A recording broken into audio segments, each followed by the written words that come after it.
बिस्मिल्लाहिर्रहमानिर्रहीम अस्सलाम वालेकुम। इस वीडियो में हम बात करेंगे आर्टिकल पे और कुछ एमसीक्यूज हैं और कुछ एरर डिटेक्शन के क्वेश्चंस हैं जो कि हम सॉल्व करेंगे। तो स्टार्ट करते हैं अपने क्वेश्चन नंबर 1 से। Better to reign in hell than serve in heaven, no error. जी यहाँ पे आपको क्या नजर आ रहा है? इसके अंदर कोई एरर भी नहीं है, ये नो एरर है। जो इसमें इंपॉर्टेंट चीज है वो है हेल और हेवन। नॉर्मली हम जितनी यूनिक चीजें हैं इस दुनिया के अंदर उसके साथ हम दा लगाते हैं, लेकिन हम हेल या हेवन के साथ ऑल दो यूनिक चीजें हैं बट हम इसके साथ दा नहीं लगाते। अल्लाह के साथ हम दा नहीं लगाते, गॉड के साथ हम नहीं लगाते। हाँ, हेल तो जब आप वैसे कहते हैं व्हाट द हेल, तो ये आप एम्फेसाइज करने के लिए या गुस्से के एक्सप्रेशन के लिए ये आप इस्तेमाल करते हैं, उस वक्त द हेल इस्तेमाल होता है। बट जिसको आप जहन्नुम कहते हैं उसके लिए आप हेल इस्तेमाल करेंगे, उसके साथ दा नहीं लगेगा। और हेवन, ये वाला हेवन कौन सा है? जिसको आप जन्नत कहते हैं, पैराडाइज कहते हैं, ये हेवन है। एक हेवंस भी होता है, और वो क्या है? हेवंस है ये, this is equal to sky, the sky. तो स्काई के साथ जैसे दा लगता है इसी तरह से हेवंस के साथ भी दा लगता है, लेकिन ये हेवंस जन्नत वाला नहीं है। जन्नत के लिए जब भी इस्तेमाल करेंगे आप, जन्नत और जहन्नुम के लिए, तो आप हेवन एस के बगैर इस्तेमाल करेंगे और हेल इस्तेमाल करेंगे, और इनके साथ जीरो आर्टिकल लगेगा। तो ये पॉइंट याद रखिए। और अब हम आते हैं अपने सेकंड एमसीक्यू, सेकंड क्वेश्चन की तरफ। Both optimists and pessimists contribute to society. The optimist invents the aeroplane, the pessimist parachute. No error. जी, थोड़ा सा मैं टाइम दे रहा हूँ इसलिए कि आप इसको खुद से जरा सॉल्व कर लें। ऑप्टिमिस्ट एंड पैसिमिस्ट, ये सही है बिल्कुल। अल्फा में, ए वाले में, इससे में कोई गलती नहीं है। The optimist invents the aeroplane, ये भी सही हो गया। The pessimist parachute. अब इन्वेंशन की जब भी हम बात करते हैं तो जैसे हमने यहाँ पे द एरोप्लेन लगाया, यहाँ पे हम द पैराशूट लगाएंगे। इन्वेंशन की हम बात करते हैं तो इन्वेंशंस के साथ हम द लगाते हैं। अब यहाँ पे हमने ऑप्टिमिस्ट ये जो लिखा है, ये बेसिकली ऑप्टिमिस्ट नाउन है, और इसके साथ हम यहाँ पे प्लूरल में हमने लिखा, इसके साथ दा लगाने की यहाँ पे जरूरत नहीं है। अब प्लूरल लिखा हुआ है तो इसलिए, तो यहाँ पे इन्वेंशन है दोनों, तो पैराशूट के साथ भी दा लगेगा। नेक्स्ट क्वेश्चन की तरफ आते हैं। The road to famous monument passes through a forest. जी, the road to famous monument. अब मोनामेंट जो भी है, किसी पर्टिकुलर मोनामेंट की बात हो रही है, इसके साथ दा लगेगा। चाहे आपको पता है या नहीं पता, देखिए यानी आप जीरो आर्टिकल तो किसी भी काउंटेबल नाउन के साथ तो हम लगाते ही नहीं है विदाउट एनी रीजन। अब स्ट्रेट अवे यहाँ पे गलती है। या तो यहाँ पे मोनोमेंट एक सिंगुलर काउंटेबल नाउन है, तो सिंगुलर काउंटेबल नाउन को हम विदाउट आर्टिकल तो इस्तेमाल कर ही नहीं सकते, जीरो आर्टिकल के साथ हम इस्तेमाल नहीं करते हैं। तो अब आपने ये देखना होता है कि इसके साथ आ लगेगा या इसके साथ दा लगेगा। तो the road to a famous monument नहीं होगा। कोई भी एक मोनोमेंट की बात नहीं हो रही, किसी पर्टिकुलर मोनोमेंट की बात हो रही है, किसी भी कॉन्टेक्स्ट में हो रही हो। वो रोड भी कोई पर्टिकुलर है, मोनोमेंट भी कोई पर्टिकुलर है, और इसके साथ फिर हम आ नहीं लगाएंगे, हम इसके साथ दा लगाएंगे। जीरो आर्टिकल किसी सिंगुलर काउंटेबल नाउन के साथ इस्तेमाल नहीं होता है। Our school comprises 4 blocks and 27 rooms in an area of about 1000 square feet. Again वही बात आ गई, 1000 square feet नहीं होगा, 1000 square feet होगा। 100 या 1000 इस तरह से आ के बगैर हम इस्तेमाल नहीं कर सकते। This a is equal to 1। तो यहाँ पे जब 1000 स्क्वायर किलोमीटर आप कह रहे हैं तो इसके साथ आ लगाएंगे आप। If you have strong faith in almighty, everything will turn out to be alright. जी। अब इसमें क्या प्रॉब्लम है? इसमें ऑलमाइटी के साथ दा लगेगा। क्यों दा लगेगा? अगर आप अल्लाह लिखते हैं तो इसके साथ दा हम नहीं लगाते, ये तो हमें पता है। गॉड के साथ हम दा नहीं लगाते। लेकिन ऑलमाइटी अगर आप लिखना चाह रहे हैं तो आप इसके साथ दा लगाएंगे। ये एक एडजेक्टिव है और this is equal to actually Allah, the almighty. अगर आप दा नहीं लगाएंगे तो फिर ये गलत हो जाएगा। तो ऑलमाइटी जब भी इस्तेमाल करेंगे, अगर आप अकेला ऑलमाइटी इस्तेमाल कर रहे हैं तो फिर उसके साथ दा लगाएंगे। हाँ, अगर अल्लाह ऑलमाइटी लिखते हैं फिर नहीं लगाएंगे। सिर्फ ऑलमाइटी लिखते हैं, अल्लाह के लिए लिख रहे हैं आप, तो आप उसके साथ दा लगाएंगे। According to the Bible it is meek and humble that shall inherit the earth. जी। अब द बाइबल सही हो गया। होली बुक्स के साथ हम दा लगाते हैं। द अर्थ बिल्कुल सही हो गया। यूनिक ऑब्जेक्ट्स के साथ हम दा लगाते हैं, और अर्थ के साथ, प्लैनेट्स में से अर्थ के साथ हम दा लगाते हैं जब एज अ प्लैनेट इसकी बात कर रहे होते हैं हम। और द स्टार्स होता है, द स्काई होता है, द सन होता है, द अर्थ होता है। अब यहाँ पे मीक एंड हम्बल जो लिखा हुआ है, बेसिकली ये एडजेक्टिव्स हैं दोनों। और जब भी एक एडजेक्टिव को आप पूरी क्लास के लिए रिप्रेजेंट करने के लिए इस्तेमाल करते हैं, इसके साथ दा लगता है। यानी एडजेक्टिव को एज अ नाउन इस्तेमाल करेंगे, वो पूरी क्लास को रिप्रेजेंट करेगा, तो आप उसके साथ दा लगाएंगे। जैसे द पुअर होता है, द रिच होता है, द एजुकेटेड होता है, द ब्रेव होता है, द कवर्डली होता है। इस तरह से the meek and the humble होता है पूरी क्लास को रिप्रेजेंट करने के लिए। तो यहाँ इसके साथ यहाँ पे गलती है, यहाँ पे क्या लगना चाहिए? दा लगना चाहिए। The meek and humble. The city of Troy was taken by Greeks. This formed the basis of a story which has become so famous. No error. जी। मेरा ख्याल बड़ी ऑब्वियस सी एक मिस्टेक है जो सामने नजर आ रही है। ग्रीक्स, इसके साथ दा लगेगा। दा चाइनीज होता है, दा फ्रेंच होता है। जब भी आप नेशन को रिप्रेजेंट कर रहे हैं तो आप उसके साथ दा लगाते हैं। So the city of Troy was taken by the Greeks होगा, ग्रीक नहीं होगा। Next, I am not wealthy so I can not afford to buy a this big car. जी। इसमें क्या एरर है? दिस बिग कार नहीं आएगा। पहली बात यह है कि ये दोनों डिटर्मिनर हैं और दो डिटर्मिनर्स कभी भी इकट्ठे नहीं आते हैं। दूसरी बात यह है कि जब भी किसी एडजेक्टिव के साथ अगर आपको दिस या दैट लगाना है, हम किस तरह से लगाते हैं इसका स्ट्रक्चर देख लीजिए। हम अगर हम लगाते हैं सच, तो हम लिख सकते हैं सच आ बिग कार। सच लगेगा, आ या एन लगेगा, फिर एडजेक्टिव लगेगा। और अगर आप लगा रहे हैं सो दिस दैट टू,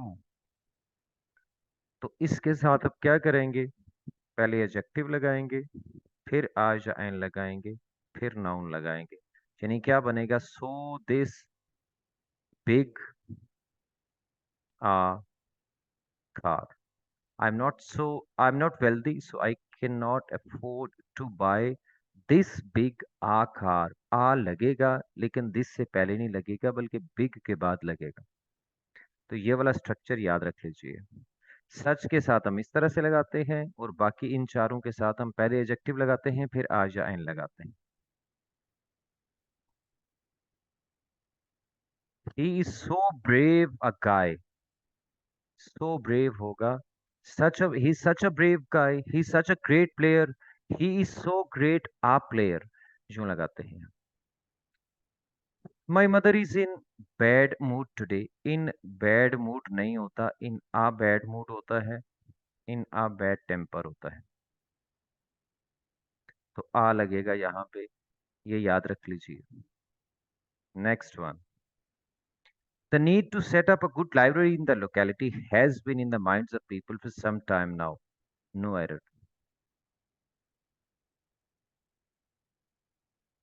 जी, इसको जरा गौर से देखिए।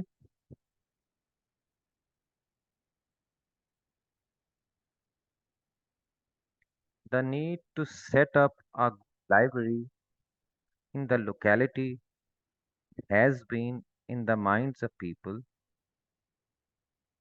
for some time now. मेरा ख्याल है इसके अंदर कोई एरर नहीं है। The need to set up, सही है। A good library in the locality, सही है। Has been in the minds of, okay, सही नहीं है। जी, ये पीपल जनरल सेंस में इस्तेमाल नहीं हो रहा। कुछ खास लोगों की बात हो रही है जो इस लोकेलिटी के अंदर रह रहे हैं, तो आप इसके साथ द पीपल लगाएंगे। इन the minds of the people, क्योंकि ऑब्वियसली आप जहाँ की भी बात कर रहे हैं उस लोकेलिटी में रहने वाले कुछ खास लोग हैं, पर्टिकुलर हैं, तो उसके साथ आप द लगाएंगे। नेक्स्ट देखते हैं जी। With little patience you will be able to cross this hurdle. जी, विद लिटिल पेशेंस नहीं हो। अगर आपने एडजेक्टिव ऑब्वियसली आपने यकीनन पढ़ा होगा। लिटिल तो होता है जब बिल्कुल नेगेटिव सेंस में आप बात कर रहे होते हैं और एम्फेसाइज कर रहे होते हैं कि कोई चीज़ बहुत कम है। लिटिल पेशेंस नहीं होगा। अब यहाँ पॉजिटिव सेंस देना चाह रहे हैं कि थोड़ा सा पेशेंस का मुजाहरा करें तो आप कामयाब हो जाएंगे इस हर्डल को क्रॉस करने में। विद आ लिटिल पेशेंस होगा। तो यहाँ पे भी ये भी याद रखिए, फ्यू ऑफ, आ फ्यू और आ लिटिल के अंदर भी आपका आर्टिकल की मिस्टेक आ जाती है। He goes to the bed at 10 every night. जी,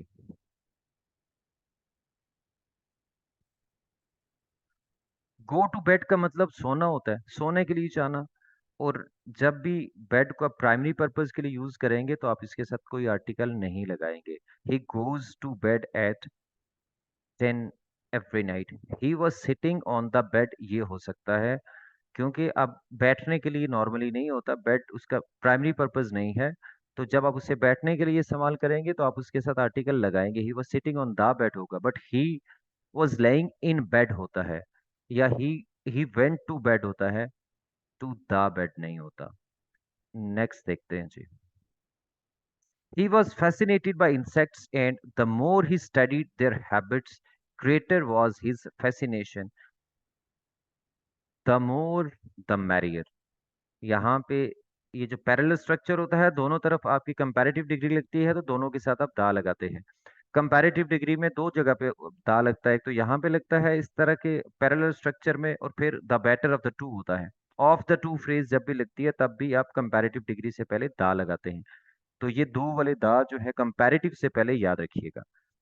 तो the more he studied their habits the greater was his satisfaction. तो यहाँ पे ग्रेटर से पहले दा आएगा। Next one, he did not go to the city on foot, he went there by the train। वो पैदल नहीं गया था शहर भाई, वो ट्रेन पे गया था। बट जब भी हम मोड ऑफ ट्रांसपोर्ट की बात करते हैं तो हम दा नहीं लगाते हैं, बल्कि कोई आर्टिकल भी नहीं लगाते हैं। हम लिखते हैं by train, car, aeroplane, ship, air, etcetera, जो भी लिखे हैं, रोड। इसके साथ कभी भी कोई भी आर्टिकल नहीं लगेगा। बाय आ भी नहीं होगा, बाय दा भी नहीं होगा, एन भी नहीं होगा। ठीक है, तो ये याद रखिएगा। तो यहाँ पे ये क्या गलती है जी, यहाँ पे ये दा जो है ये गलत लगा हुआ है, ये वाला। तो यहाँ पे गलती है, ये दा नहीं आएगा यहाँ पे। Next one, the Amazon in Brazil is the longest river in the South America. No error. जी, गौर से देख लीजिए। द Amazon रिवर है, तो इसके साथ हमने दा लगाया, ठीक हो गया। ब्राजील के साथ दा नहीं आएगा। कुछ कंट्रीज के साथ दा आता है जिनके प्लूरल नेम्स होते हैं, जिनके साथ यूनाइटेड किंगडम वगैरह का वर्ड इस्तेमाल होता है। और कौन सा वर्ड होता है, हाँ किंगडम होता है, यूनाइटेड होता है। और जैसे यूएई है, या आपका यूएसएसआर है, या केएसए है। और उसके बाद आपका रिपब्लिक का वर्ड भी हो सकता है। तो ब्राजील के साथ तो नहीं आएगा। द लॉन्गेस्ट सुपरलेटिव डिग्री है, यहाँ पे आएगा, ये भी ठीक है, ये भी ठीक है। और साउथ अमेरिका के साथ दा नहीं आएगा। हाँ, द यूएसए आप कहेंगे, लेकिन द अमेरिका नहीं कहेंगे। इसी तरह से आप द यूके कहेंगे, द यूनाइटेड किंगडम कहेंगे, लेकिन द इंग्लैंड नहीं कहते हैं हम। और हम इसी तरह से द ग्रेट ब्रिटेन भी नहीं कहते हैं।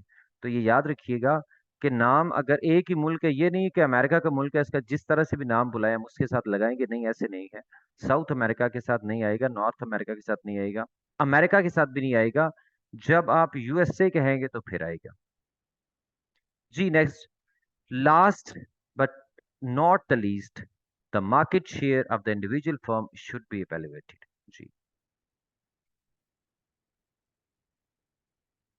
आसान है, दा लीस्ट नहीं आएगा। वैसे हम सुपरलेटिव डिग्री के साथ लगाते हैं, दा लगाते हैं, और दा लीस्ट होता है। लेकिन ये आपका एक कोलोकेशन है, या आप इसको, ये सेट फ्रेज है, इसको आप इस तरह से इस्तेमाल दा के बगैर करते हैं, लास्ट बट नॉट लीस्ट। इसको आप चेंज नहीं कर सकते।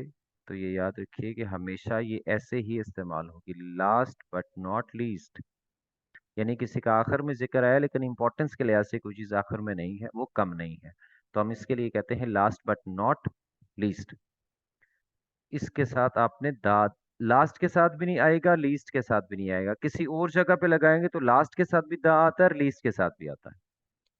Okay, by all standards he is the best soldier our military school has produce so far. जी, by all standard he is a best soldier. अच्छा, आप बेस्ट सोल्जर नहीं होगा यहाँ पे, इसलिए कि यहाँ पे हम कंपैरिजन कर रहे हैं, किसके साथ कंपैरिजन कर रहे हैं, our military school has produce so far. अब तक हमारे मिलिट्री स्कूल के अंदर जितने भी सोल्जर्स आए, उनमें से सबसे बेहतरीन। तो ये तो कंपैरिजन हो गया। तो जब कंपैरिजन होता है तो सुपरलेटिव डिग्री से पहले आ नहीं लग सकता, फिर दा लगता है। तो आ लग सकता है, आगे शायद किसी एमसीक्यू के अंदर आ जाए, आ लग सकता है, लेकिन उस वक्त लगता है कि जब आपका कोई कंपैरिजन ना हो रहा हो, तो फिर आ प्लस सुपरलेटिव लगता है। किसके लिए आ मोस्ट लगता है, बेसिकली किसके लिए, वो लगता है आपके वेरी के सेंस में। As he cross the finishing line she raised her arms to heavens. जरा सा गौर करें तो शायद आपको समझ आ जाए। अभी हमने फर्स्ट से सेकंड एमसीक्यू में डिस्कस किया था हेवंस। अभी यहाँ पे ये आसमान की बात हो रही है। आसमान के लिए जब भी हम लगाएंगे तो एक तो एस लगेगा, इसके साथ दा लगेगा। It's always the heavens, heaven नहीं होता सिर्फ। नेक्स्ट देखते हैं जी, the road to hell is paved with good intentions. मैंने सही पढ़ दिया है, दा नहीं आता। हेल और हेवन के साथ हम दा नहीं लगाते। The road to hell is paved with good intentions. Next, the opposition leader led a very forceful attack on the government in the parliament this morning. जी, ये बड़ी ही इंपॉर्टेंट बात है इसके अंदर। द ऑपोजिशन लीडर सही हो गया, द गवर्नमेंट सही है, गवर्नमेंट के साथ भी हम दा लगाते हैं। In the parliament, the parliament के साथ दा नहीं लगता। कभी भी आप पार्लियामेंट के साथ दा नहीं लगाएंगे,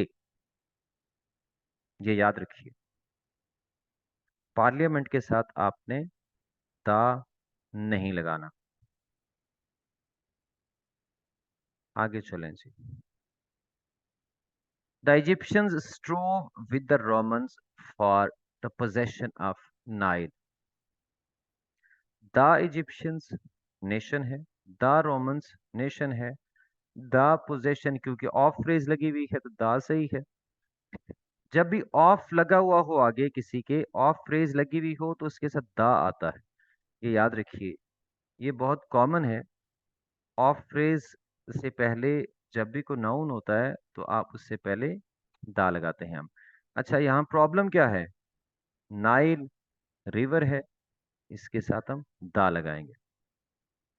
सारे रिवर्स के नाम के साथ दा आता है, ओशंस के नाम के साथ दा आता है। और किस किस के साथ आता है? रिवर्स के साथ, ओशंस के साथ, और आपके जो सी हैं, जितने सारे सीज, जितने समंदर हैं, उनके नामों के साथ आता है।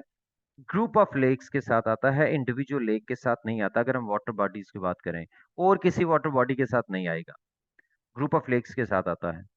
इसी जिस तरह से ग्रुप ऑफ माउंटेन्स यानी माउंटेन रेंज के साथ आता है, इंडिविजुअल माउंटेन के साथ नहीं आता। इसी तरह से वाटर बॉडीज को हम देखें तो हम एक लेक की बात करेंगे तो हम नहीं लगाएंगे, जब ग्रुप ऑफ लेक्स होगा तो फिर उसके साथ लगाएंगे। ओके, यहाँ पे आर्टिकल लगाइए जी। To get to dash station walk dash and keep walking until you see dash on dash जी। अब ऑब्वियसली यहाँ पे हम किसी खास स्टेशन की बात कर रहे हैं। स्टेशन पर पहुंचने के लिए जनरल बात नहीं है, किसी ना किसी कॉन्टेक्स्ट में बात हो रही है। मैं अगर आपको कहता हूँ, जैसे जो कॉमन हमारे एक्सपीरियंस की जो भी चीजें होती है ना, कॉमन डेली लाइफ से रिलेटेड कॉमन एक्सपीरियंस, उसके साथ हम दा लगाते हैं, क्योंकि वो अंडरस्टूड होते हैं। सुनने वाले को, लिसनर को समझ आ रही होती है कि आप किस स्टेशन की बात कर रहे हैं। तो आप यहाँ पे क्या करेंगे? द स्टेशन लगेंगे। To get to the station walk south. अब जब भी वर्ब के बाद डायरेक्शन आ रही हो तो यहाँ पे कोई आर्टिकल नहीं लगता। यानी ईस्ट वेस्ट नॉर्थ साउथ अगर वर्ब के बाद आ रहा है डायरेक्ट, तो फिर कोई भी आर्टिकल नहीं लगेगा। So station walk south and keep walking until you see the station on the right. हम कहते हैं on the right, on the left हमेशा, क्योंकि जब भी preposition के बाद आपका preposition plus article plus direction होती है, और अगर आपका वर्ब हो तो वर्ब के बाद नो आर्टिकल प्लस डायरेक्शन। और तीसरी एक चीज होती है रीजन, जब आप रीजन को रिप्रेजेंट कर रहे हो तो फिर भी नॉर्थ साउथ वेस्ट ईस्ट के साथ आप दा लगाएंगे। नेक्स्ट देखते हैं जी। Tomorrow we will take dash second train from Rawalpindi to Karachi and dash for following day we will fly to dash. Ji, tomorrow we will take first second third जब भी आपके adjective के तौर पर use हो रहे हों और ऑर्डर को शो कर रहे हों, दो चीजें, एक ऑर्डर को शो करना चाहिए, एक एडजेक्टिव के तौर पर यूज हो रहे हो, तो आप इसके साथ दा लगाएंगे। तो यहाँ ये ऑर्डर भी शो कर रहा है, पहली वाली ट्रेन, उसके बाद आने वाली दूसरी ट्रेन, और ये एडजेक्टिव भी है, नाउन से पहले इस्तेमाल हुआ हो, तो इसके साथ दा लगेगा। We will take the second train from Rawalpindi to Karachi and the next day, the following day. Time के जो एक्सप्रेशंस होते हैं, the day before yesterday, the day after tomorrow, इन सब के साथ हम दा लगाते हैं। तो यहाँ पे भी दा लगेगा। वी विल फ्लाई टू, अब ये कंट्री का नाम है, यूएई के साथ हम दा लगाएंगे, क्योंकि यूनाइटेड वाले जितने भी वर्ड्स हैं, जितने भी कंट्रीज हैं, उन सब के साथ दा आता है, तो ये तीनों में दा आएगा। ओके जी, आगे चलते हैं, इसको पढ़िए जरा। Can you play dash musical instrument? I play piano and guitar जी। Can you play a musical instrument? क्या आप कोई म्यूजिकल इंस्ट्रूमेंट बजा लेते हैं? I play the piano and the guitar. अच्छा, ये म्यूजिकल इंस्ट्रूमेंट्स के लिए याद रखिए, जब हम प्ले करने की बात कर रहे होते हैं तो हम दा लगाते हैं। अगर आप वैसे बात कर रहे हैं, मैं अगर कहूं I bought a piano yesterday, होगा, आई बॉट द पियानो नहीं होगा, क्योंकि मैं मतलब एक कोई एक चीज है, आइटम है, कोई भी एक मैंने खरीदा है, मैं उसकी एज एन ऑब्जेक्ट बात कर रहा हूँ, और जब मैं प्ले करने की बात नहीं कर रहा हूँ तो मैं उसके साथ दा नहीं लगाऊंगा। आई हैव आ पियानो होगा, I have a piano and a guitar, but I can not play the piano. जब प्ले करने की बात करेंगे तो उस वक्त दा लगाएंगे। म्यूजिकल इंस्ट्रूमेंट को यूज करने की बात करेंगे तब हम दा लगाएंगे। अदरवाइज जब आप बात करेंगे तो आप उसके साथ अब अकॉर्डिंग टू द कॉन्टेक्स्ट जो भी सेंस है उसके हिसाब से आ या एन आप लगा सकते हैं। ये देखिए जरा, डू यू ऑन, क्या आपके पास गिटार है? अब यहां पे दा नहीं लगेगा। ये म्यूजिकल इंस्ट्रूमेंट है, लेकिन इतनी सी सिर्फ इतनी बात नहीं है कि म्यूजिकल इंस्ट्रूमेंट के साथ दा लगता है, हमेशा दा लगता है, नहीं, ऐसी बात बिल्कुल भी नहीं है। Do you own a guitar, someone left an old guitar sitting on the table. अब यहां पे प्ले करने की कोई बात नहीं हो रही है।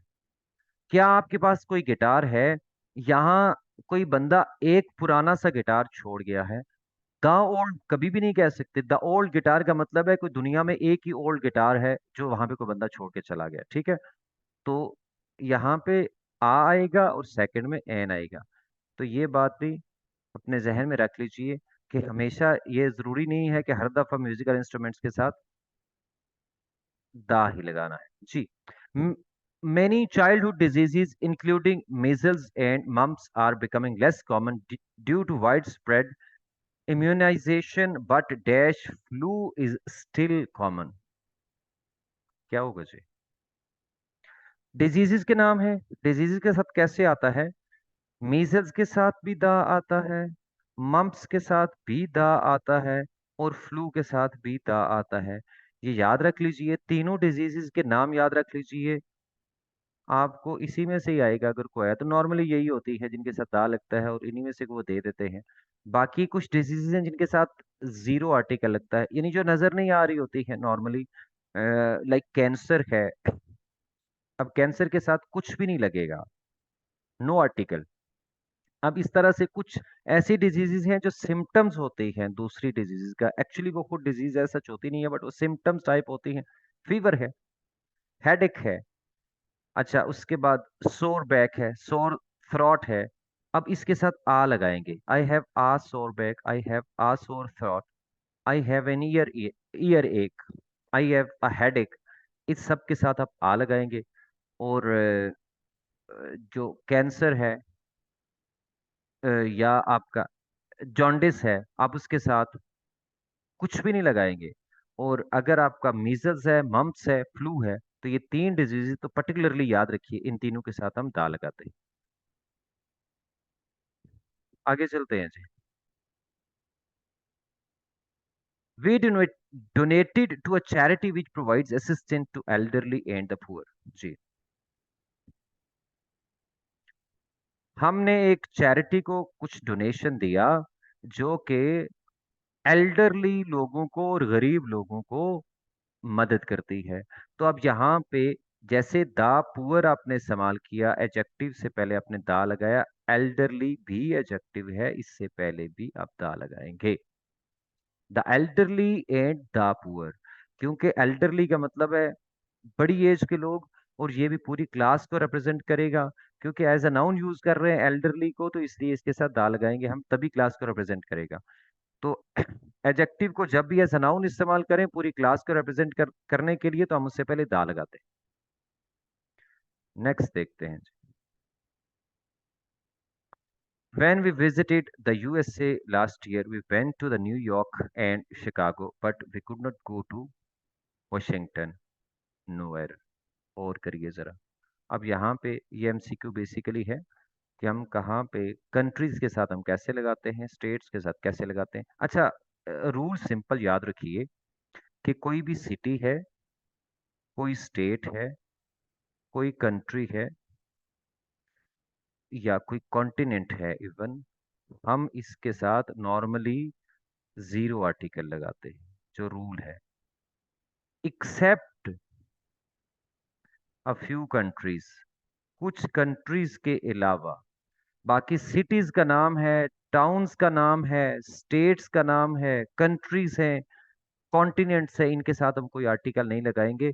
सिर्फ एक्सेप्शन है कुछ कंट्रीज के नामों की जिनके साथ हम लगाते हैं, बाकी हमने नहीं लगाना। तो अब यहाँ पे देखिए, यूएसए, तो द यूएसए है, क्योंकि यूनाइटेड का वर्ड जिन कंट्रीज के अंदर आता है उसमें भी हम दा लगाते हैं। द न्यूयॉर्क नहीं होगा। न्यूयॉर्क एक स्टेट भी है, न्यूयॉर्क एक सिटी भी है, तो ना स्टेट के साथ आता है ना ही सिटी के साथ आता है। हाँ, शिकागो शहर है, वॉशिंगटन शहर है, दोनों के साथ नहीं आएगा, ये सही है। न्यूयॉर्क बिग सिटी है, या फिर आपका स्टेट है, तो दोनों के साथ, इसके साथ भी नहीं आएगा। दोनों सूरतों में, आप न्यूयॉर्क स्टेट की बात करें या सिटी की, स्टेट के साथ भी नहीं आता। ठीक है। जैसे कश्मीर है, दा कश्मीर नहीं होता, क्योंकि कश्मीर एक स्टेट का नाम है। ठीक है, तो ये याद रखिएगा। तो कंट्रीज में कौन कौन से हैं वो हम पहले जिक्र कर चुके हैं। तो आगे चलते हैं जी अपने अगले वाले एमसीक्यू के ऊपर, इसको जरा पढ़िए एक दफा। Ganga is one of the largest rivers, it originates from the Himalayas. No error जी। द हिमालयाज, ठीक हो गया। अब माउंटेन रेंज है, हिमालय जो है माउंटेन रेंज है, एक माउंटेन का नाम नहीं है। द केटू नहीं होता कभी, द माउंट एवरेस्ट नहीं होता। एक माउंटेन के साथ दा हम नहीं लगाएंगे, बट दा हिमालयाज क्यों लगाते हैं, ये माउंटेन रेंज है। अच्छा, अब मसला क्या है। Ganga is one of the longest reverse, तो गंगा एक रिवर का नाम है। दरियाई गंगा और जमुना इंडिया के अंदर है, तो दा लगाएंगे इसके साथ। ठीक है जी। जब भी किसी रिवर का नाम होगा तो रिवर के साथ हम दा लगाते हैं, तो यहाँ पे एरर है। नेक्स्ट देखते हैं। I always enjoy driving over dash Golden Gate Bridge, it has a lovely view over San Francisco and Pacific. जी। अब देखिए यहाँ पे क्या होगा, कौन कौन सा आर्टिकल लगेगा। पहली बात है, पैसिफिक ओशन है, तो ओशन के साथ हम दा लगाते हैं। सैन फ्रांसिस्को एक सिटी है, इसके साथ हम क्या लगाएंगे जी, हम इसके साथ कोई आर्टिकल भी नहीं लगाएंगे। अब आगे देखिए। I always enjoy driving over Golden Gate Bridge, ये आपका गोल्डन गेट गेट ब्रिज जो है, इसके साथ हम दा लगाएंगे। ये एक यूनिक सॉर्ट ऑफ बिल्डिंग है। दुनिया के अंदर जितनी भी फेमस किस्म की बिल्डिंग्स हैं, बहुत फेमस किस्म की बिल्डिंग्स हैं, जो कि आपके वो दुनिया के वो क्या कहते हैं, जो अजूबे होते हैं, वंडर्स के अंदर आते हैं। लाइक इस तरह की बिल्डिंग्स हैं, वो आपकी उनके साथ हम लगाते हैं क्या, दा लगाते हैं। लाइक आपका दा ताजमहल हम कहते हैं, और हम कहते हैं दा पायरामिड्स। तो ऐसी जितनी बड़ी बड़ी फेमस बिल्डिंग्स हैं, हम उसके साथ दा लगाते हैं। तो ये भी इसको, ये जो ब्रिज है आपका गोल्डन गेट ब्रिज, बड़ा फेमस, ये हैंगिंग ब्रिज है, बहुत फेमस है। और ये इसको हम इसको भी यानी वो एक वंडर ऑफ द वर्ल्ड समझा जाता है। तो इसके साथ भी हम दा लगाएंगे, तो ये याद रख लीजिए, गोल्डन गेट ब्रिज। और ये दो तीन बिल्डिंग्स जो और मैंने नाम लिए। आगे चलते हैं जी। द आईफल टावर भी होता है। The linguist specialised in dash Arabic, she spent years studying local dialect in dash Sahara Desert as well as in remote parts of dash Middle East। जी।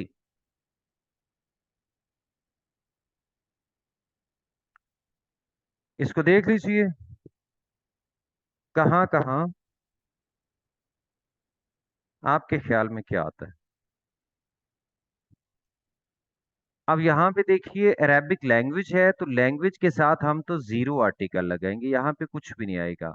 हाँ, अगर आप अरेबिक लैंग्वेज के हैं, जब भी लैंग्वेज का वर्ड यूज करते हैं आप, तो फिर आप यूज कर सकते हैं, फिर आप लगाएंगे द अरेबिक लैंग्वेज। लेकिन अगर आप ये वर्ड यूज नहीं कर रहे हैं, तो फिर दा भी नहीं लगेगा। So the language specialised in Arabic, ये ऐसे ही रहेगा। She spend years studying local dialects in deserts, के साथ भी हम लगाते हैं दा सहारा डेजर्ट होगा। As well as in remote parts of Middle East, के साथ भी दा लगेगा, दा मिडल ईस्ट होगा। मिडल ईस्ट के साथ दा लगाते हैं। ओके जी। रीजन है मिडल ईस्ट एक। Explorers first reached South Pole in 1911, first climbed dash in 1953 and first set foot on जी। आप जरा गौर कर लीजिए, ये भी तीन रूल्स हैं जो आपके यहाँ पे रिवाइज हो जाएंगे, दो तीन।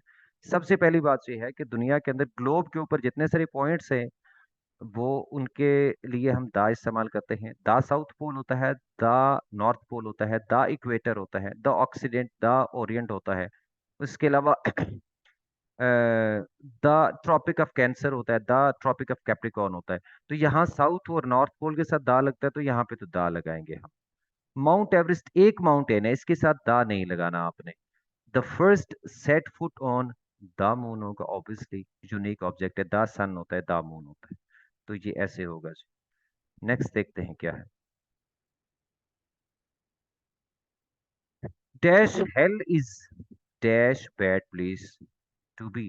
ये हम पहले इसका जिक्र कर चुके हैं, हेल के साथ कुछ भी नहीं होगा, हेल ही लगेगा। और आ बैड प्लेस टू बी, जहन्नुम रहने के लिए, ये जाने के लिए कोई अच्छी जगह नहीं है। ठीक है। तो hell is a bad place to B.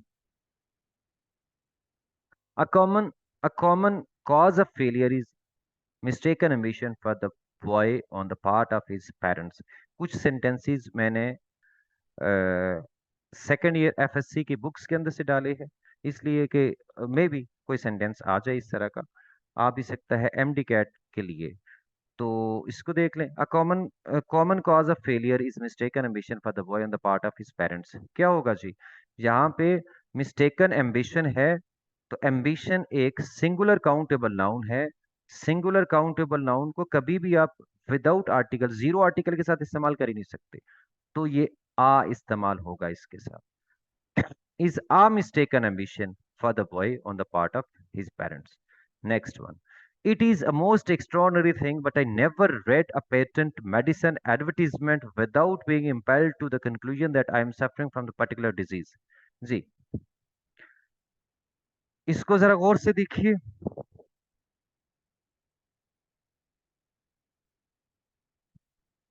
इसके अंदर कोई भी एरर नहीं।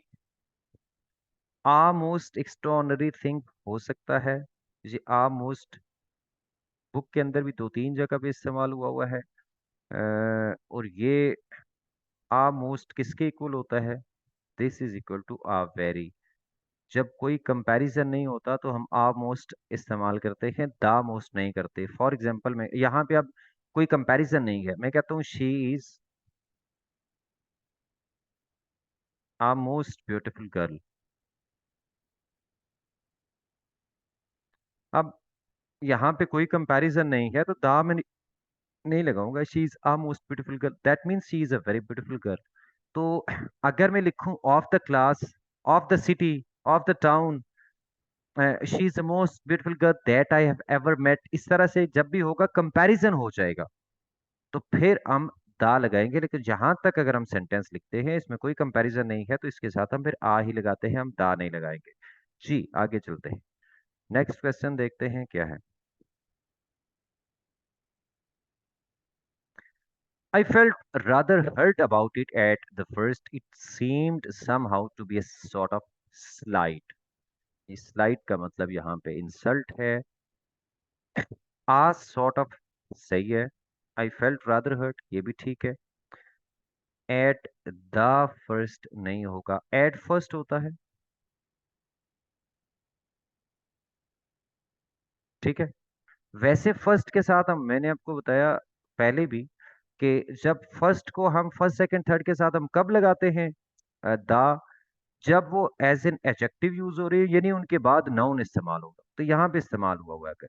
तो फर्स्ट के बाद पहली बात तो ये है कि यहाँ पे नाउन होना चाहिए। दूसरी बात ये है कि इसको ऑर्डर शो करना चाहिए। अगर ये दो कंडीशंस पूरी नहीं होती हैं तो इससे पहले हम दा नहीं लगाते हैं। फॉर एग्जाम्पल आप कहते हैं he won first position in the class, तो अब हम यहाँ पे दा नहीं लगाते हैं, क्यों? इसलिए ये एक कंडीशन पूरी कर रहा है। फर्स्ट यहाँ पे एडजेक्टिव है, पोजीशन नाउन है, इससे पहले फर्स्ट इस्तेमाल हुआ हो तो ये एडजेक्टिव हो गया। लेकिन ये ऑर्डर को शो नहीं कर रहा। ऑर्डर का मतलब होता है, ऑर्डर क्या मतलब हुआ? फिजिकल अरेंजमेंट जो होती है वो ऑर्डर होता है। ऑर्डर ये हुआ कि फर्स्ट इधर है, सेकंड इधर है, थर्ड इधर है। या फर्स्ट ये है, ये सेकंड है, ये थर्ड है, एक तरतीब से। अच्छा, जब आप पोजीशन की बात कर रहे हैं या प्राइस की बात कर रहे हैं तो उसमें अरेंजमेंट का कोई ताल्लुक नहीं होता। पोजीशन तो परफॉर्मेंस के हिसाब से होती है, ठीक है, और वो एफिशिएंसी के हिसाब से होती है। सो यहाँ पे जब हम जब फर्स्ट पोजीशन की बात करते हैं, फर्स्ट प्राइस की बात करते हैं, तो हम ऑर्डर की बात नहीं कर रहे होते। तो ये दूसरी कंडीशन पूरी नहीं होती है, इसलिए हम इसके साथ दा नहीं लगाते हैं। ठीक है, तो यहाँ पे तो स्ट्रेट अवे यहाँ तो ये फर्स्ट एडजेक्टिव के तौर पर इस्तेमाल नहीं हो रहा, तो इसलिए हम क्या करेंगे यहाँ पे, यहाँ इसके साथ दा नहीं लगेगा। एट फर्स्ट होता है, एट द फर्स्ट कभी भी नहीं होता। I used to lie waiting for that ominous tread on the uncarpeted stairs, and the voice it heralded sounded in my ears like summons to damnation. जी, ये बहुत ही ज्यादा important है ये सेंटेंस, शायद आपको समझ नहीं आएगा। समन्स एक सिंगुलर नाउन है, जैसे हम पहले डिस्कस कर चुके हैं कि सिंगुलर काउंटेबल नाउन को कभी भी जीरो आर्टिकल के साथ हम इस्तेमाल नहीं करते हैं। या आ लगाना पड़ता है या दा लगाना पड़ता है, फैसला आपने ये करना है, आ लगेगा या दा, जीरो कभी भी नहीं लगेगा। So in my years like a summons to damnation, ये देखने में आपको समन्स प्लूरल लग रहा है, लेकिन ये सिंगुलर है, इसका प्लूरल समन्सिस होता है अगर प्लूरल बनाना चाहें तो। ठीक है, लाइक समन्सिस टू डेमिनेशन हो सकता है, लेकिन लाइक समन्स लिखा हुआ है तो फिर ये गलत हो जाएगा, आ समन करना पड़ेगा इसे, summons. I am on the 7th floor but he lives on the floor 9, no error जी। द 7th फ्लोर सही है, the first, the second, the, अब ये भी ऑर्डर शो कर रहा है एक, ये वाला फर्स्ट सेकंड थर्ड फोर्थ, ये ऑर्डर को भी शो कर रहा है और ये एडजेक्टिव के तौर पर भी इस्तेमाल हो रहा है, तो इसके साथ तो दा लगेगा। द फ्लोर 9 कभी भी नहीं होगा, कभी भी द प्लस, जहां पे आपका नाउन प्लस नंबर जब भी यूं इस्तेमाल हो, नाउन के बाद नंबर इस्तेमाल हो रहा हो, तो दा उससे पहले कभी भी इस्तेमाल नहीं, ये याद रखिए। She was standing in the row 3, बिल्कुल गलत है। रो 3 से पहले जब भी नाउन प्लस नंबर आ जाए उससे पहले आपने दा नहीं लगाना, जीरो आर्टिकल लगेगा। He was on the platform, platform 8 गलत होगा, क्योंकि प्लेटफॉर्म नाउन है और 8 नंबर है। नाउन प्लस नंबर जब भी इस्तेमाल होगा तो उससे पहले हम आर्टिकल नहीं लगाएंगे, दा नहीं लगाएंगे, जीरो लगेगा जी। It says in the paper that over 2 million volumes have been presented to the troops by the public. बोल दिया है मैंने, बाय पब्लिक नहीं होता। जब भी हम इस्तेमाल करेंगे एज अ नाउन तो ये हमेशा द पब्लिक होगा, हमेशा हमेशा जब भी नाउन होगा। एडजेक्टिव के तौर पर यूज करें तो फिर आप पब्लिक यूज कर सकते हैं, बट जब भी आप नाउन के तौर पर यूज करेंगे तो it's always the public, public कभी भी नहीं होता। Next, it was in 750 that the Umayyad dynasty was overthrown by the Abbasid family, and the accession of Abbasids to caliphate was signalized by a ruthless extermination of their enemy। जी क्या होगा इसके अंदर, जरा गौर से देखिए। द उमैयद डिनेस्टी सही है, क्योंकि जब भी किसी फैमिली या डिनेस्टी की बात करेंगे तो हम उसके साथ दा लगाएंगे। द अब्बासिड फैमिली, यहाँ डिनेस्टी आ गया, यहाँ फैमिली आ गया, तो दोनों के साथ दा लगेगा।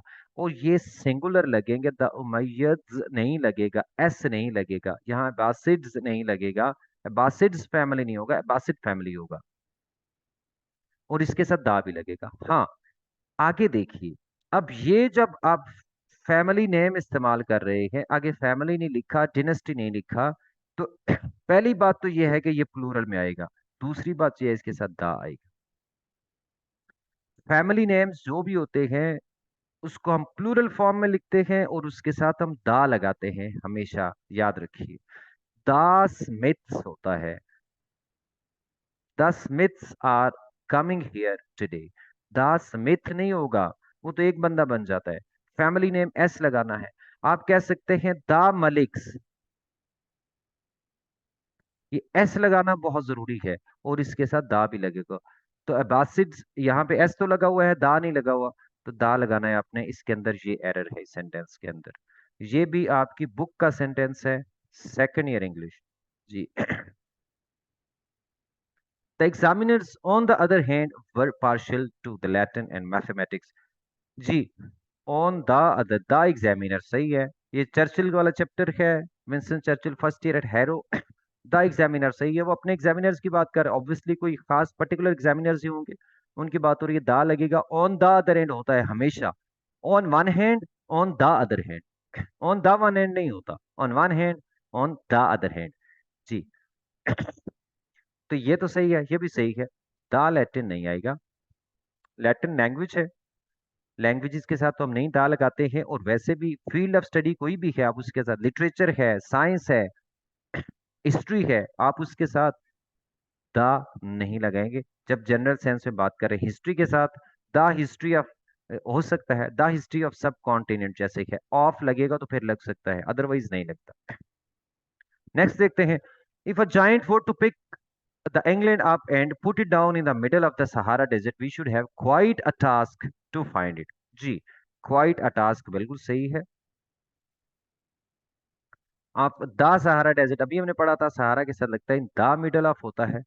जब भी ऑफ लग जाता है, ये बात याद रखिए, ऑफ से पहले जो भी आपने लगाया उससे पहले नाउन लगता है। ये बड़ी बड़े एक कॉमन सी फ्रेज है, ठीक है। जो भी ऑफ फ्रेज लगती है उससे पहले नाउन है, उससे पहले दा लगता है जी। अच्छा, यहाँ पे मसला क्या है, दा इंग्लैंड नहीं है। अगर आप, ये हम बात पहले कर चुके हैं, अगर आपने यूनाइटेड किंगडम लिखना है तो आप दा लगाएंगे। अगर आप इंग्लैंड लिखेंगे या ग्रेट ब्रिटेन लिखेंगे तो फिर इसके साथ दा नहीं लगेगा। Next. The robbers were caught when they were about to break out of the jail. और करिए जरा। The robbers about to break out of the jail. No error जी। अब यहाँ पे दा नहीं लगेगा, जेल है, इसके रॉबर्स ऑब्वियसली वहां पे कैद थे, वो प्रिजनर्स थे, तो प्रिजनर्स के लिए प्रिजन आप कहते हैं या जेल कहते हैं, तो उसके साथ आप दा नहीं लगाएंगे। आप जो जितनी सारी बिल्डिंग्स है प्राइमरी पर्पज के लिए जब हम यूज करते हैं, तो ब्रिटिश इंग्लिश में इसके अंदर दा, इनके साथ दा नहीं लगता। आपकी मॉस्क है, आपकी चर्च है, आपका स्कूल है, कॉलेज है, यूनिवर्सिटी है, प्रिजन है, और हॉस्पिटल है, इन सारी बिल्डिंग्स के साथ हम दा नहीं लगाते हैं जब प्राइमरी पर्पज के लिए यूज करते हैं जी। My sister and my mother are at the park while my brother is at home and I am at gym जी। एट द पार्क सही है, ये है कॉमन एक्सपीरियंस। जब हम कॉमन एक्सपीरियंस की बात करते हैं, जो हमारी डेली लाइफ से रिलेटेड चीजें हैं, तो हम उसके साथ दा लगाते हैं। Objects of common experience, eight the park होता है, she is in the kitchen होगा, एट द जिम होता है, एट जिम नहीं होगा, at the cinema, at the theatre होगा, एट द मूवीज होगा, he is at the movies today, ठीक है। तो सॉरी, एट द पार्क होता है, एट पार्क नहीं है, ठीक है। तो ये क्योंकि हमारी डेली लाइफ से रिलेटेड है, डेली की आपकी जो रूटीन है उससे रिलेटेड ये चीजें हैं, तो सबके साथ दा लगेगा। तो यहाँ जिम के साथ भी हमने दा लगाना है। नेक्स्ट देखते हैं जी। After having the breakfast my sister left for school and I left for office जी। जनरल जब भी हम बात करते हैं तो मील के साथ हम आर्टिकल नहीं लगाते हैं, मील्स के नाम के साथ। लेकिन जब भी कोई एडजेक्टिव लग जाएगा मील से पहले, तो इससे पहले फिर आर या एन हम लगा सकते हैं। और जब भी कोई मील के बाद आपकी कोई रिलेटिव क्लॉज लग जाएगी, या आपकी कोई prepositional फ्रेज यानी कोई भी क्वालिफाइंग फ्रेज लग जाएगी किसी मील के बाद, तो इससे पहले फिर आप दा लगाएंगे। For example, the lunch we had at this and this restaurant, the lunch we had at my friends house. अब we had at my friends house जब हम लिखेंगे, तो ये एक पर्टिकुलर लंच या मील हो जाएगा, तो उसके साथ हम दा लगाएंगे।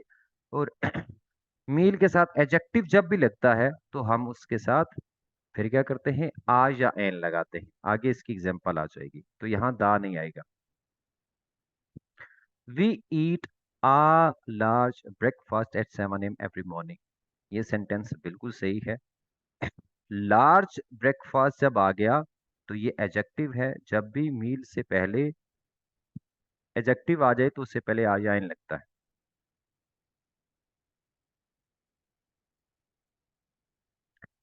Children recited a poem in the honour of president. देखिए इसमें क्या प्रॉब्लम लग रहा है। आ पोएम ठीक है, द ऑनर ऑफ, ऑफ लगा हुआ है ना, द लगेगा। द प्रेसिडेंट भी ठीक है। जब भी आप डेजिग्नेशन की बात करते हैं, डेजिग्नेशन के बाद अगर नाम नहीं आ रहा तो आर्टिकल दा लगता है। अगर डेजिग्नेशन के बाद नाम आ रहा है तो फिर आर्टिकल नहीं लगता, दा नहीं लगता। अब यहाँ पे जो बच्चों की बात हो रही है, सिर्फ चिल्ड्रन लिखेंगे तो ये तो बहुत पूरी दुनिया के सारे बच्चे हो जाएंगे। तो ये सारी दुनिया के बच्चों ने रिसाइट नहीं की पोएम, कोई खास बच्चे थे जो भी थे, चाहे आपको पता है कि कौन से थे चाहे नहीं पता, but they were some particular child, children. So that's why इनके साथ हम दा लगाएंगे।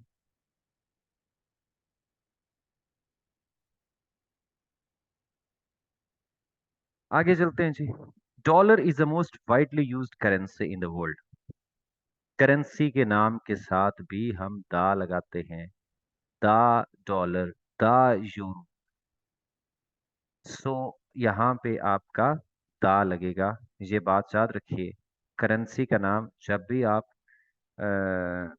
इस्तेमाल करेंगे तो आप उसके साथ दा लगाएंगे। Next, he was born in 1920s but he died in the 21st century. Time के एक्सप्रेशंस के साथ हम दा लगाते हैं। द 21st सेंचुरी सही है, बट डेकेड्स के साथ भी, सेंचुरीज के साथ लगता है, डेकेड्स के साथ भी लगता है। तो द 1920s होगा, सिर्फ 1920 नहीं होगा।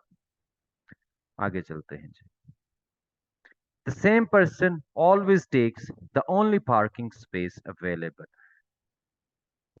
नो एरर है जी इसके अंदर। सेम के साथ, ओनली के साथ, दोनों के साथ दा लगता है। द सेम होता है, द ओनली होता है। ठीक है, that's it for article. 50 MCQs हमने कर लिए हैं, बाकी इंशाल्लाह नेक्स्ट लेक्चर में। Thank you.